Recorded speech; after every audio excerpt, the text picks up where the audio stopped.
Hola, hola. En este capítulo, el quinto capítulo del podcast El Poder de la Familia, quiero compartir unas reflexiones desde un punto de vista experiencial y evolutivo.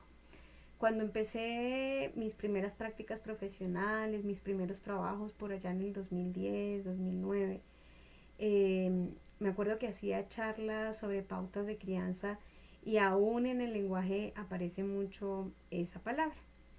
Quise grabar un video hablando de algo que en esa época yo trabajaba mucho en las conferencias para padres y es el tema de los hábitos.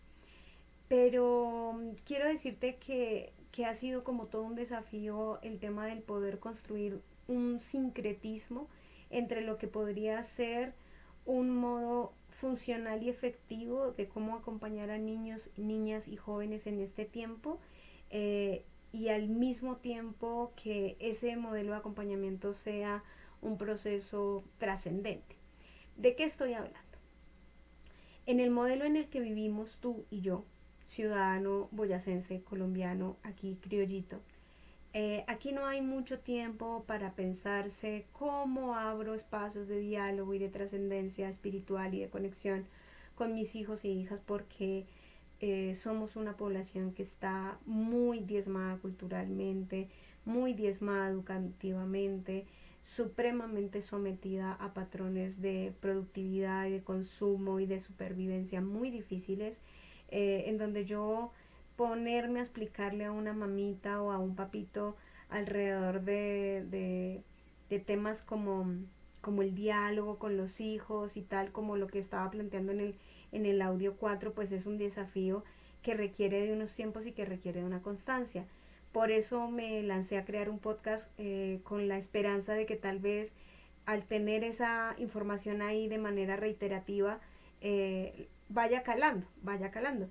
Pero lo cierto es que nuestros habitantes del departamento de Boyacá somos personas que trabajamos, bueno, yo he elegido el camino de la libertad, con todo lo que ello implica, ¿no? Con el pelear con la incertidumbre y muchas cosas, pero la mayoría de los padres y las madres trabajan y trabajan en jornadas muy duras de horarios a veces muy extensos, eh, entonces es complicado hablar solamente de un modelo de crianza o de acompañamiento respetuoso, y amplio y trascendente. Entonces, por eso quise crear este capítulo para hablar de hábitos.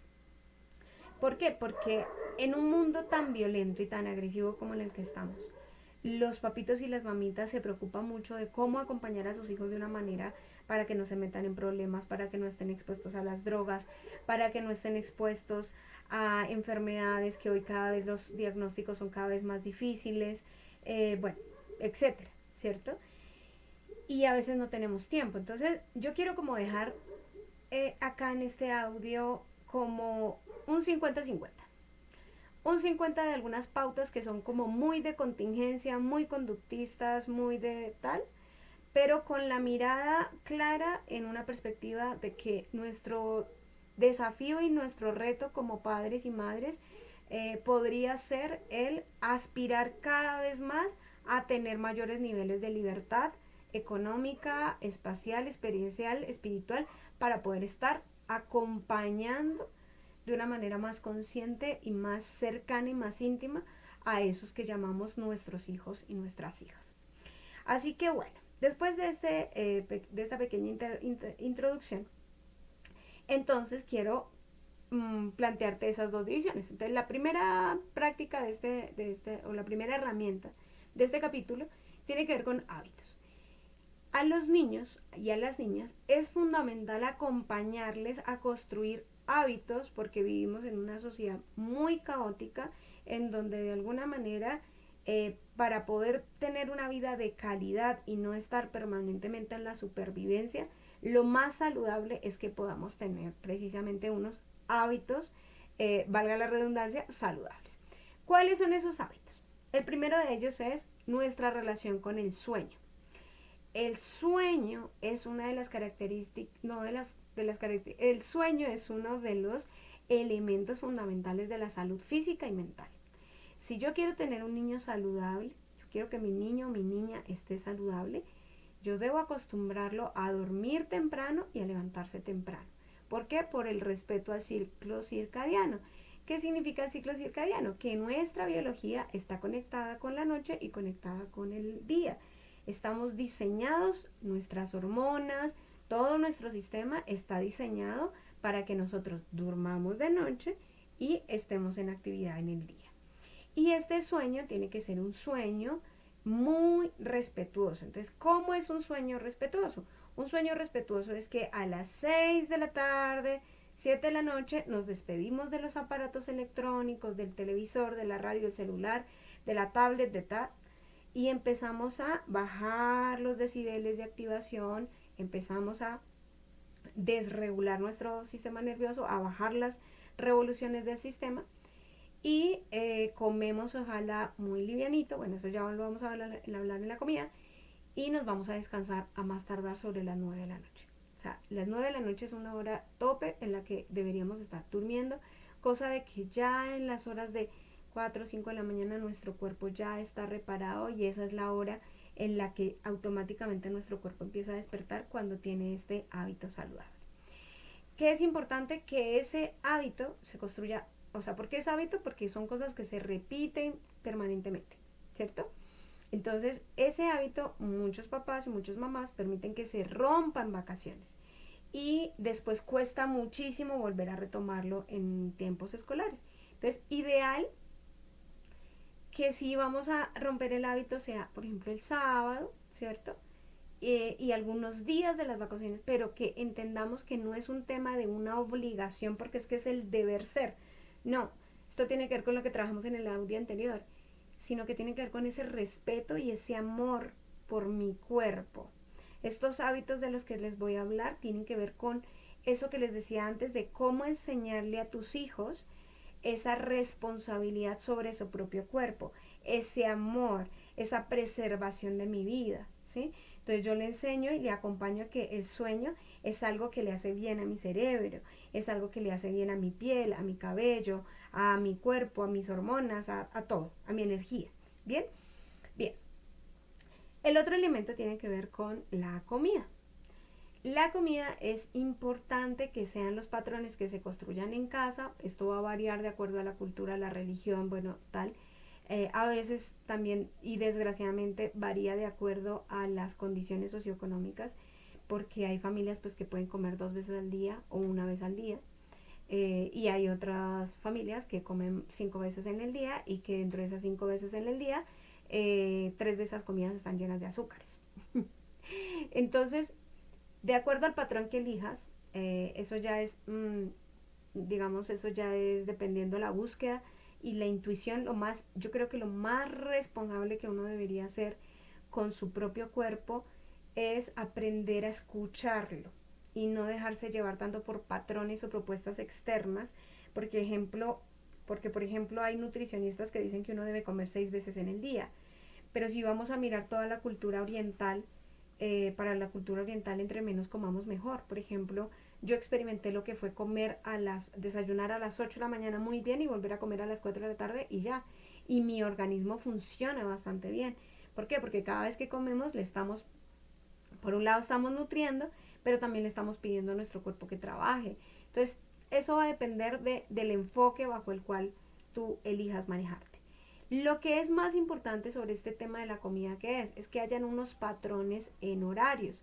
Entonces, que si el niño come a las 8 de la mañana, o bueno, a las 7 porque se va para clase, bueno, intentemos que esos horarios sean permanentes.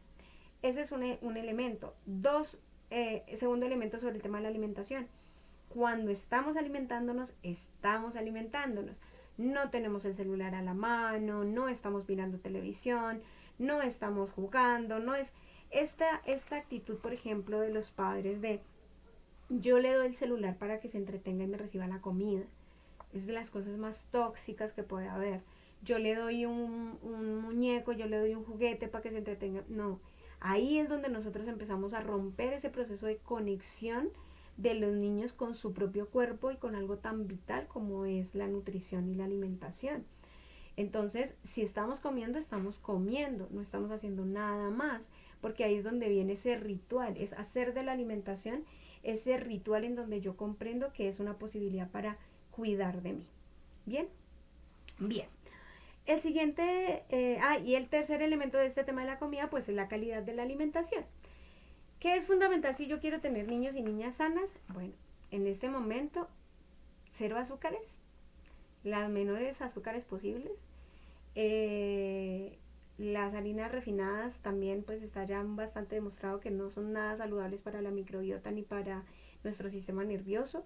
Cuando hablamos de harinas refinadas pues nos referimos a todo lo que es pan blanco, pan procesado, extremadamente industrial. Entonces todo o sea, pan de sándwich, todo eso no es saludable, no es muy nutritivo. Toda la comida procesada pues está súper indicado pues en muchas investigaciones que no es alimento saludable. Lo que es más recomendable siempre será pues lo tradicional, ¿no? Las verduras, las legumbres, las proteínas, las frutas y el agua. Eso es lo más importante. Hay muchos papás que dicen, es que a mis hijos no les gusta esa comida. Y entonces ya ahorita voy a pasar a responder por qué a los niños no les gusta esa comida. Pero como estamos hablando de qué es lo que debemos incentivar para tener hábitos saludables, pues esa sería la recomendación. Bien, otro de los hábitos tiene que ver con el tema del deporte. Enseñar o acompañar a nuestros hijos a que reconozcan que su cuerpo requiere movimiento, que entre más ejercitemos nuestros músculos, eso va a darle calidad de vida a nuestros músculos, a todos nuestros tejidos, a los huesos, a los músculos, a todo el sistema linfático, bueno, y a todos los sistemas, o sea, porque nuestro sistema nervioso se maneja bastante bien en términos del equilibrio de la dopamina, la serotonina, etcétera, todos los neurotransmisores, gracias al ejercicio. Entonces es muy importante como cultivar también ese hábito. Otro de los hábitos muy importantes a manejar con los niños es el tema del manejo del tiempo. Entonces, aprender a organizar, ¿no? Que cuando estamos, un poco con lo que decía antes, cuando estoy descansando, cuando estoy comiendo, cuando estoy haciendo labores académicas, estoy haciendo labores académicas, cuando estoy jugando, cuando estoy compartiendo con mi familia, estoy compartiendo con mi familia. Y tratar de diversificar en la agenda de nuestros niños, que haya espacio para todo y que el juego y la diversión esté incluido dentro de esos horarios. Que no es como, no, entonces hasta que terminó las tareas tiene derecho a jugar. No, es como enseñarle a nuestros hijos que el ocio es tan importante como la responsabilidad y que la responsabilidad nos nutre tanto como también nos puede nutrir un videojuego, como nos puede, o sea, como no, cuando nosotros le damos, a ver, cuando nosotros le damos preponderancia al ocio, como esto es chévere y la academia es difícil, es pesada y es lo que toca hacer, pues ya entonces ya estamos transmitiendo que estudiar es malo, que como me decían muchos niños en los colegios cuando yo les preguntaba, cuando yo iba a hacer conferencias a los colegios o cuando lo he hecho, ¿y usted por qué viene al colegio? Porque mi mamá me manda. Así. Y no estoy hablando en chiste, lo he preguntado varias veces y varias veces eso me han respondido los muchachos. Los muchachos van al colegio porque los papás los mandan, no porque ellos sientan que ahí hay una proyección importante existencial de sus vidas. Bien, entonces es aprender a darle el suficiente valor a toda esa agenda y a ese manejo del tiempo de vida de una persona y a darle el mismo valor a las relaciones, al compartir, al descanso, a tal, como el valor que le damos a la academia, que es lo que más, la exigencia más fuerte que hay sobre los niños y las niñas. Y por último, está el tema de el manejo de los recursos. También es importante enseñarle a nuestros niños desde muy pequeños el tema del manejo de los recursos. Y cuando hablo del manejo de los recursos no me refiero solo al dinero, me refiero al agua, me refiero a que ellos comprendan que todo tiene un valor, pero no un valor desde, oiga, aprecie porque yo me mato trabajando para darle esto. No, es como desde ese entender que detrás de todo hay trabajo, hay creación, que la comida es importante, que es sagrada, que las cosas que se compran con la dedicación y el trabajo de los padres, que sí, o sea, como enseñar esa administración y ese cultivo también por el ahorro, no desde el punto de vista de la carencia, sino de la regulación. Cuando yo le enseño a un niño a ahorrar, a cuidar, por ejemplo, si yo le doy 1,000 pesitos, 2,000, 5,000, bueno, 1,000 pesos en este tiempo es muy poco.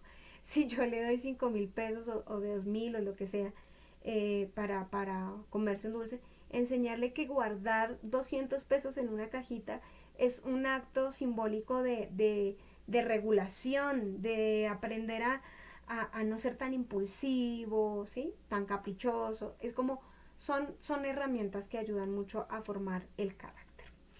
Bien,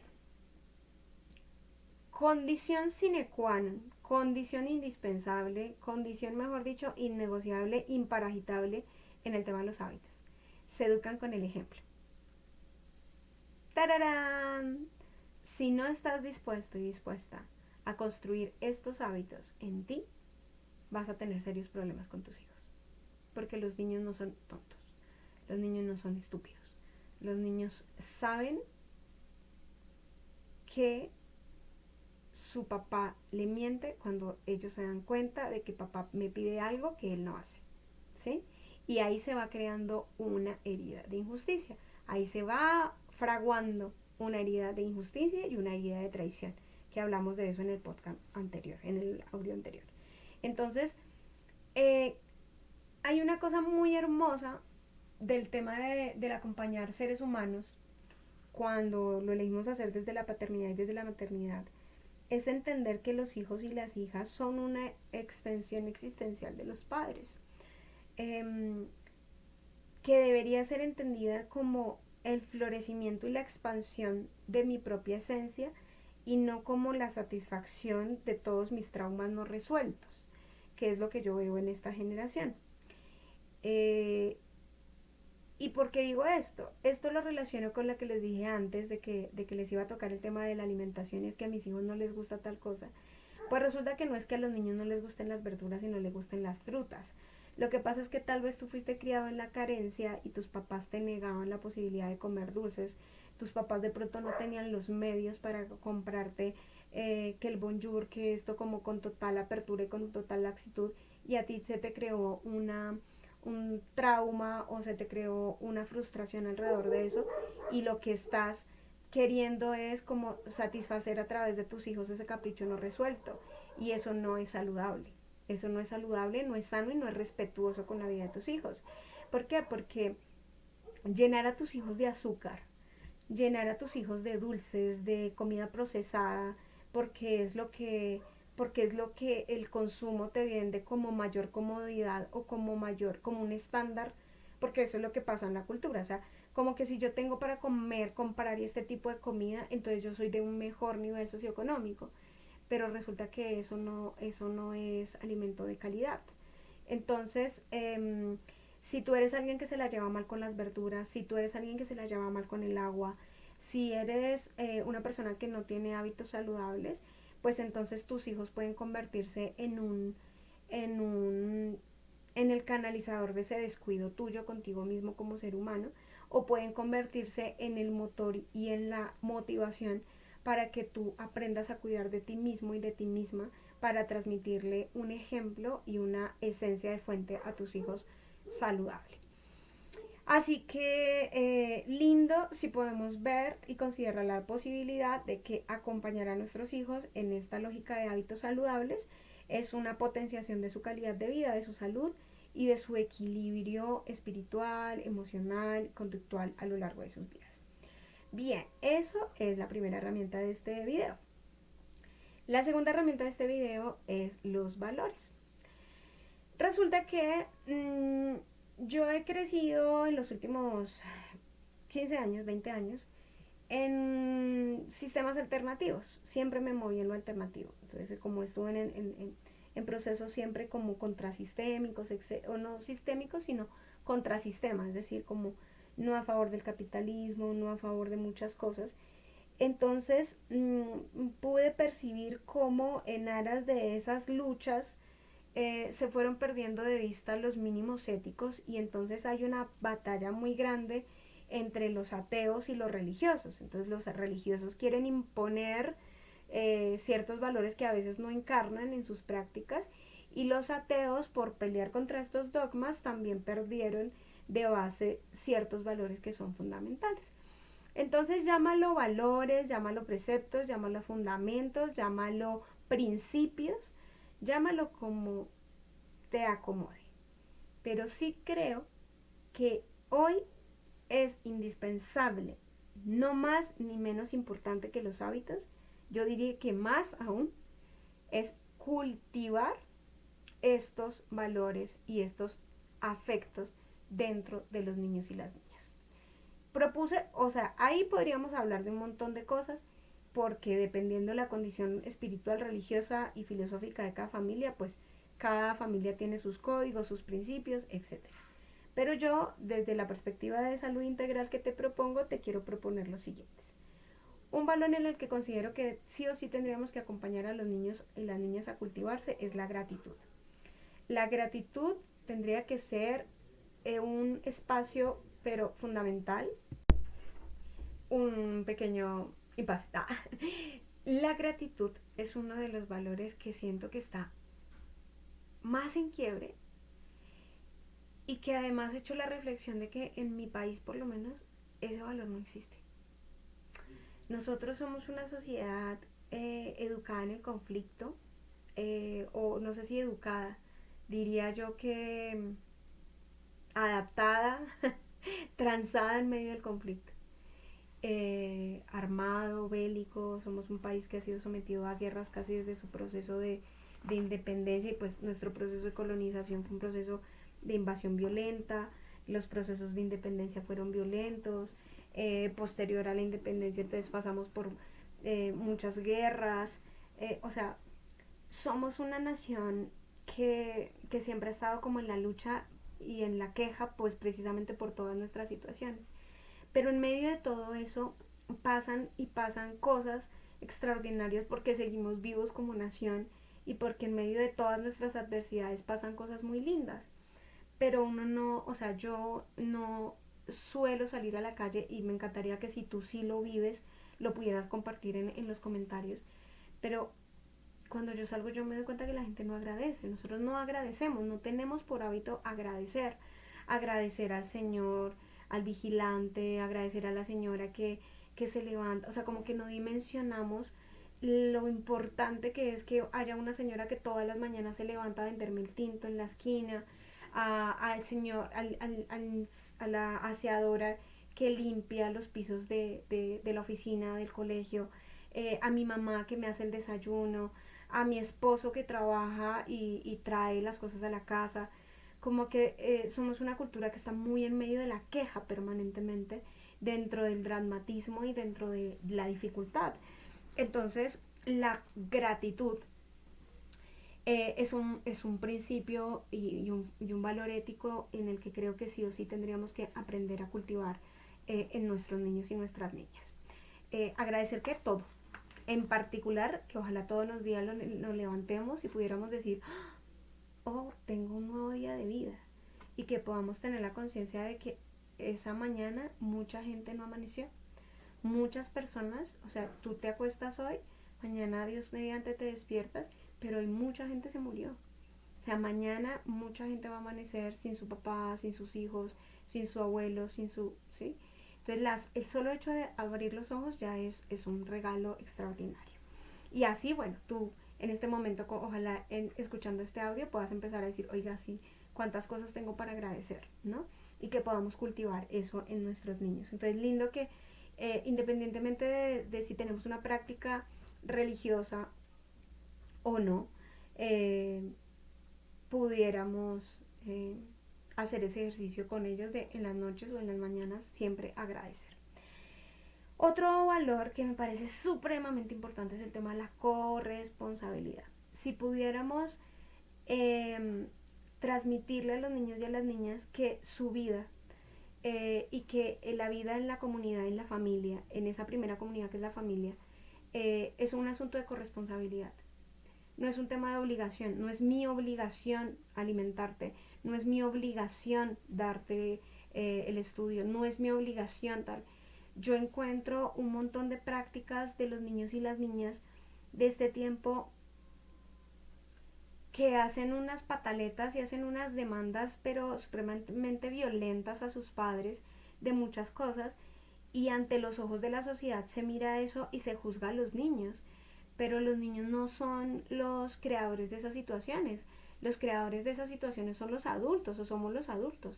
Nosotros, que somos los que, por temor a que el niño sufra, por traumatismo de cómo yo fui educado y bajo el lema, que este lema lo he repetido en muchas conferencias que he hecho con padres y siempre todos me dan la razón, y es: yo no quiero hacer con mis hijos lo que hicieron conmigo.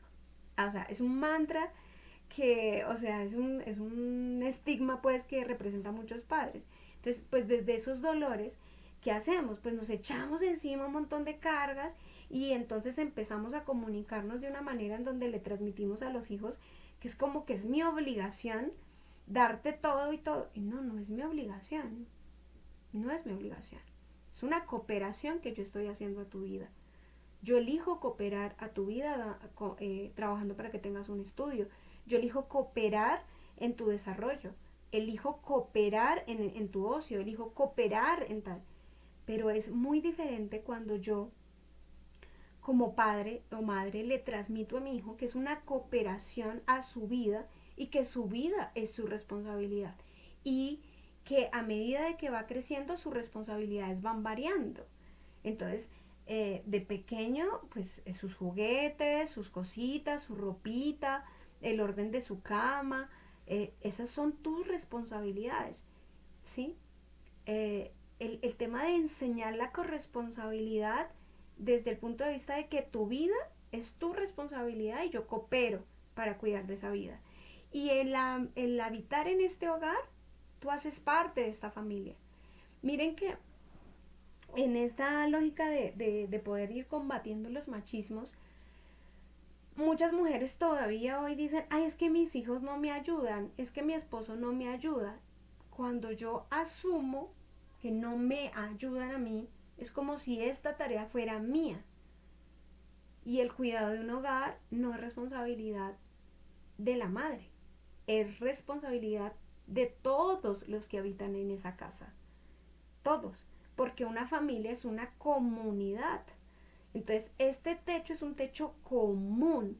Estos gastos son gastos comunes. ¿Y cómo vamos construyendo unos diálogos, ¿sí?, que no son posibles si tenemos el televisor permanentemente prendido, si tenemos las tablets, los celulares, etcétera, todos los dispositivos electrónicos a tope, pues no va a ser posible. Entonces es muy lindo que podamos crear espacios semanales, quincenales, mensuales, bueno, con alguna periodicidad en donde podamos sentarnos a dialogar y decir: bueno, cuáles son nuestros acuerdos, cuáles son tus responsabilidades, mis responsabilidades, y cómo todos podemos aportar a esta casa común, a este techo común y este proyecto común que es nuestra familia. Entonces, la corresponsabilidad creo que es un valor fundamental que, si empezamos a educarlo en nuestros niños y nuestras niñas, pues cuando salgan esos niños y esas niñas a la vida social, pues van a decir: oiga, es que como que de pronto la cuadra también es mi responsabilidad, de pronto no botar basura al río también es mi responsabilidad, que este perrito que va pasando por la calle tenga un tal tuco de agua también es mi responsabilidad, que sí. Y lo más extraordinario de esto es que podamos empezar a cultivar esa vocación comunitaria desde el hogar, que luego se proyecta a lo social, y entonces entre todos vamos a construir una sociedad diferente, ¿sí? Y no seguir en esta construcción social en donde lo social y lo político es responsabilidad de unos pocos, y por eso esos pocos, por ese nivel de concentración de poder, hacen y deshacen a su antojo psicológico y material lo que quieran, lo que les parezca, de acuerdo a sus intereses psicológicos y materiales. Entonces, creo que este tema de la corresponsabilidad es un valor supremamente importante tanto en el autocuidado como en el cuidado de lo colectivo. Bien, El criterio o el discernimiento. El discernimiento o la capacidad de criterio es otro valor que creo fundamental enseñar a los niños desde pequeños. Todo esto que te he venido hablando, tanto de los hábitos como de los valores o los principios o como lo quieras llamar, es muy lindo y muy importante entender que es desde las primeras etapas de la vida, ¿sí? Mire, un niño aprende a manipular su entorno porque esa es nuestra naturaleza humana. O sea, los humanos fuimos diseñados y con un potencial perceptivo y un desarrollo cerebral en donde nosotros podemos captar cómo nuestra conducta impacta en el medio. Entonces, un bebé ya desde su dinámica como bebé, ya él percibe qué pasa cuando llora, qué pasa cuando se calla, qué pasa cuando sonríe, qué pasa tal. La respuesta del adulto o la respuesta del cuidador es la que va construyendo la pauta de comportamiento en el niño.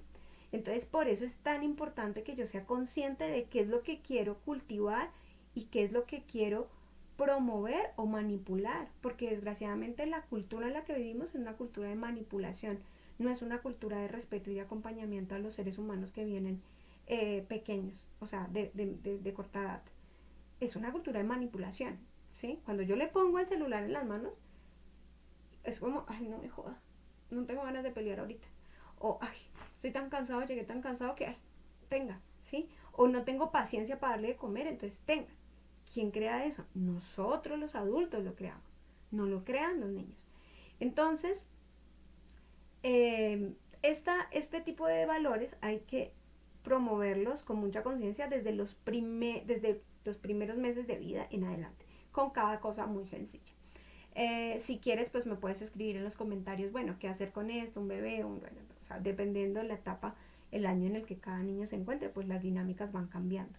Pero te recomiendo mucho que vuelvas sobre el podcast, sobre el audio 2, en donde te explico que un niño y una niña no son de tu propiedad, sino son una vida con una sabiduría propia. Bien, entonces vuelvo al valor en que estamos trabajando, que es el tema del criterio. El criterio es cómo yo empiezo a incentivar en el niño la toma de decisiones. ¿Y cómo hago eso? Pues cuando yo vuelvo otra vez al poder de la confianza y asumo que el otro tiene la capacidad, él la tiene. Mi trabajo es aprender a que él confíe en que la puede desarrollar. Entonces yo le pongo elecciones y yo le pongo posibilidades, yo le ofrezco posibilidades dentro de unos mínimos. Porque ahí viene el debate de, bueno, ¿negocio o no negocio con mis hijos? Es que hay cosas que no son negociables. Porque como yo tengo la responsabilidad de alguna manera de proteger de alguna manera ciertos elementos por la cultura en la que vivimos, porque desafortunadamente no vivimos en ambientes seguros, sanos, etcétera, más bien nuestros ambientes son bastante violentos, pues por eso hay unos mínimos, ¿no? Y porque yo también debo acompañarte y hay muchas influencias que te van a decir mejor aliméntate de esto que de esto. Entonces, yo ofrezco unas posibilidades, pero dentro de unos mínimos. Aquí me estoy refiriendo a el tema de la comida, el tema de la gestión del tiempo, el tema de todos los hábitos anteriores que ya dijimos. Pero yo doy posibilidades para que el niño aprenda a elegir. Y le hablo de las consecuencias. Bueno, si eliges este camino, las consecuencias pueden ser estas, estas, estas, estas. Si eliges este camino, las consecuencias son estas y estas y estas y estas. Y yo, ahí hay un juego muy intenso porque me desafía a mí como adulto, me desafía mis creencias, mis deberías, cómo deberían ser las cosas, en qué tiempos, en qué formas. Pero aquí la función no es tanto la expectativa que yo tengo de qué es lo que el niño o la niña va a elegir, sino que mi expectativa tiene que estar es en la capacidad de que esa persona aprenda a tomar decisiones y aprenda a considerar las consecuencias de, ¿sí? Entonces, si tú quieres, por ejemplo, si tú quieres jugar más tiempo de tablet, de ok, entonces como ya terminaste tus tareas y ya has dedicado el tiempo suficiente a, a, a tus labores, ¿cierto? Y ya consideras que ya tienes tanto tiempo para seguir metido tal, entonces, bueno, como eres tan dinámico para terminar tus tareas, para poder esto, entonces, si quieres jugar más tiempo en la tablet, hoy lo vas a poder hacer, pero entonces mañana vas a limpiar el jardín o mañana vas a arreglar, no sé, determinada cosa. Y es como, uy, no, espérese, ¿cómo así? Sí, ¿para qué? Para que entendamos que siempre cada acción que tomemos trae unas consecuencias. Pero ¿qué es lo que pasa? Que los padres dan mucha cantaleta, no le digan eso a nadie, no va a salir de entre nosotros. Los padres dan mucha cantaleta, pero ponen pocos límites. ¿Y cuáles son los límites? Les voy a poner un ejemplo. Yo llego como mamá y regaño y jodo. ¿Por qué esto está regado? ¿Por qué este desorden? ¿Por qué no sé qué? Bla, bla, bla. Y a medida de que voy alegando, voy recogiendo el desorden. Voy recogiendo el desorden. Y mientras tanto el niño está ya pegado al celular jugando divertido. ¿Qué pasó? Nada. ¿Sí? Porque la conducta es lo que va marcando el modelamiento también de las personas. Entonces, pues si yo no pago ningún tipo de consecuencia cada que cometo un error, si la consecuencia es pues que mi mamá grita y grita o mi papá grita y da cantaleta, pero no hay una consecuencia, que yo no pago un precio, ¿sí? Yo no pago un precio objetivo que me interese a mí, pues, pues no pasa nada, ¿no? Entonces es importante aprender a proponer ejercicios donde los niños y las niñas puedan primero tomar decisiones para desarrollar el discernimiento entre qué pasa si tomo esta opción o qué pasa si tomo esa, y segundo, dejar que asuman las consecuencias de las acciones que toman. Bien, para no extenderme más porque se me alarga un montón este capítulo, el otro es el tema de la solidaridad y la empatía. Es preocupante, la sociedad que tenemos en la actualidad es preocupante. Yo, como siempre yo hago análisis que la gente me mira como, está loca porque piensa esas cosas, porque yo me pienso cosas que el común de las personas no se piensa. A veces es una cualidad y a veces es una gran cruz. Cada vez que escucho un caso de corrupción, cada vez que escucho un caso así como de un caso de corrupción a todo nivel, corrupción espiritual, corrupción política, económica, cualquier tipo de corrupción, algo muy descabellado, yo me pregunto, ¿dónde está el papá y la mamá de ese señor? Cuando pienso, por ejemplo, en los militares que asesinaron a los muchachos y los hicieron pasar por falsos positivos, y estos hombres que han confesado ahorita en la comisión de la verdad y que han dicho, sí, nosotros los matamos, sí, nosotros tal. Yo digo, ¿en dónde estaba el papá y la mamá de esos niños, de esos hombres? O sea, cuando yo me entero, por ejemplo, de un contratista, de un concejal, de un cualquier político, politiquero, no político, sino un politiquero, que hizo un tremendo mal manejo de recursos públicos, o una persona que firma a favor de una licencia de explotación cuando no debería hacerlo, yo digo, ¿cuáles fueron los valores que le enseñaron sus padres a esa persona? ¿Qué le enseñaron? ¿Hasta qué punto realmente en este tiempo le estamos enseñando a los niños y a las niñas que afuera hay un mundo en el cual hay que ponerse en los zapatos de la gente, que mis acciones determinan a otros? Y claro, creo que eso no pasa precisamente porque los hijos ni siquiera son empáticos con sus padres, porque sus padres parecen máquinas de hacer plata. Sus padres parecen máquinas de hacer, de satisfacción de todo tipo de deseos y caprichos. Y yo lo veo, o sea, yo salgo a la calle y yo veo, o sea, yo veo a unos padres y a unos niños que independientemente del estrato socioeconómico, o sea, ya así el poder adquisitivo sea menos, yo veo papás que, pucha, que se desviven por sus hijos y les dan absolutamente todo. Y yo creo que el problema no está tanto en eso, sino en hasta qué punto, como dije al principio, no les enseñamos que eso tiene un valor económico, espiritual, laboral, etcétera, sino que tampoco les decimos que no, y entonces ellos jamás aprenden a ponerse en los zapatos de sus padres, y como no aprenden a ponerse en los zapatos de sus padres, tampoco aprenden a ponerse en los zapatos de otros. Entonces, creo que cultivar la solidaridad y la empatía es un asunto de desarrollo humano, de trascendencia humana y de aporte a lo comunitario y a lo social. Eh, por último, el valor que es un valor dinámico, es el ser soñadores. Hay algo muy importante en este tiempo que yo creo que que hace un siglo atrás y 50 años y 20 años atrás, era muy frecuente que a uno le dijeran que uno tenía que estudiar para ser alguien en la vida.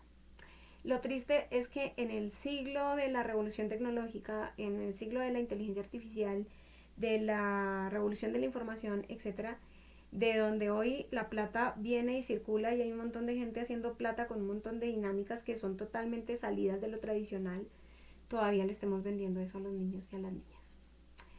Yo creo que nuestro compromiso, por no decir obligación, debería estar en cultivar que los niños y las niñas sueñen porque hoy, siglo XXI, cualquier persona puede cumplir sus sueños.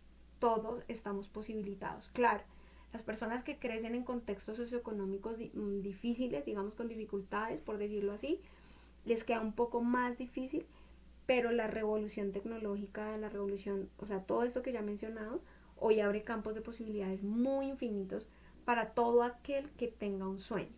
Entonces, ¿por qué es importante esto? Porque lo que le da la trascendencia a la vida humana es el poder hacer ejercicio de los dones y los talentos. Cuando yo puedo conectar con lo que a mí me hace feliz, con que los dones y los talentos tienen que ver con eso que yo hago, que lo hago súper bien y que aunque no me pagaran, igual lo haría porque me encanta. Eso es lo que todo ser humano debería ejecutar en esta vida. No tendríamos que ser ingenieros, médicos, tal, no. Lo que tendríamos que hacer es, ¿qué días hablé con un joven que me dijo que quería ser ingeniero? Y yo le dije, ¿y para qué? ¿Ya pensaste en qué quieres ingeniarte? Y no lo había pensado. Entonces como que empezamos en un catálogo de carreras, pero no tenemos ni idea del para qué. ¿Para qué quiero ser ingeniero? ¿Para qué quiero ser psicólogo? ¿Para qué quiero ser médico? ¿Mm? Y ni hablar de si vamos a analizar lo que pasa con el sistema de salud hoy y qué pasa con el ejercicio hoy de la medicina, de la psicología, de la enfermería en el marco del sistema actual de salud colombiano, ¿no? Eso tiene que ver con tu hijo y con tu hija, ¿sí? Porque es que el médico que se equivocó en el diagnóstico, ¿cierto? Y que te hizo una cirugía de algo que no tenía que hacerte, o el funcionario que trabaja en una EPS y que no es diligente para que se ejecuten de mejor manera los procesos de las autorizaciones y eso, esa persona tiene un papá y tiene una mamá, ¿sí?